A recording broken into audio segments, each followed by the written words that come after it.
Welcome to Catholic Mom Talks. Today I was thinking about how oftentimes people view religion, especially Catholicism, as a courtroom for souls. People are judging you. They're looking at you. You didn't live up to what you were supposed to be doing, right? So you're condemned or you're going to go to hell, right? And often I think those are the people that might have had a little bit of religion, maybe cultural Catholics, maybe don't know very much about Catholicism, okay? And they perceive the church viewing them the way they really feel about themselves, okay? Maybe they haven't lived the greatest life, okay? Maybe they have multiple things in their life that they haven't confessed or they haven't repented, right? So they feel this certain amount of guilt, right? So they take the guilt, right? And they feel because therefore I feel guilty about what I've done. It's all the church's fault. The church is the one that's blaming, is the one that condemns us or condemns me for my sins. But that is directly an opposite, 100% not the case, okay? That is not the Church of Christ. That is not Catholicism, okay? The church is always can be viewed as the story of the parable of the prodigal son. What happens to the prodigal son? You've got the guy that runs off with his father's money and uses it all and is just terrible and is a womanizer and does everything in the books, right? Well, he decides that he's starving to death, so he has to go back to his father, who he took all the money from, right? And ask if he can become a servant and redeem himself with his father.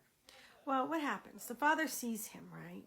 And the father is so overjoyed. He tells everybody in the house, kill the fatted calf. We're going to have a celebration because my son has been dead and now he is alive, right?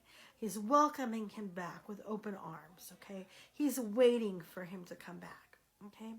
Well, this is the church. The church is welcoming you.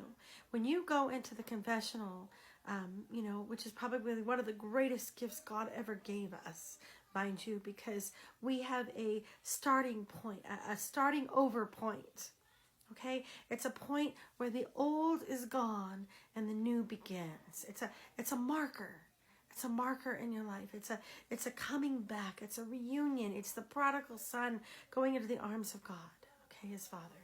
Okay, that is what confession is. That is what the church is giving us.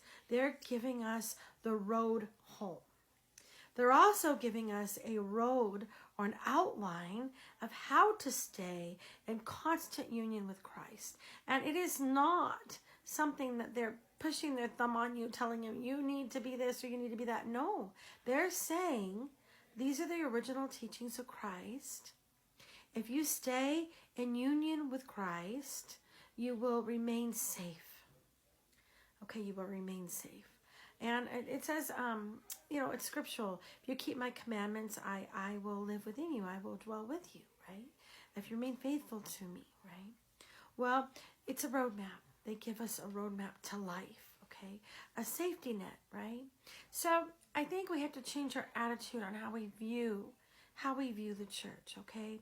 And a lot of times it's not someone crushing us, okay? But it's a hand reaching down to pull us out of the mud because we're stuck in the mud, right? And with original sin, okay, without baptism, okay, we belong to the enemy, okay? When we are baptized, we are ransomed. We are taken back. We become God's children, right? Okay, so that's a little hard to conceive, right? Well, the fact is that God willed us. He wanted us. He desired us. He knew who we were before we were born. He also gave us free will to choose him or not to choose him. And when we choose baptism, we choose a life in Christ, a life in God. Okay, we become God's children. We don't belong to the world. We have original sin. We're in the state of mortal sin. We belong to the enemy. We belong to the ruler of this world, which is the world. Okay, so I want to understand a little bit that we are God's. We belong to God. We are children of God. And as children of God, we are called to live in this intimate union with God, which is the source of all joy, the source of all love, the source of all peace. And that is the gift the church wishes to give us. They wish us to give us Christ. Those are my thoughts for tonight. Thanks so much for listening. God bless everybody.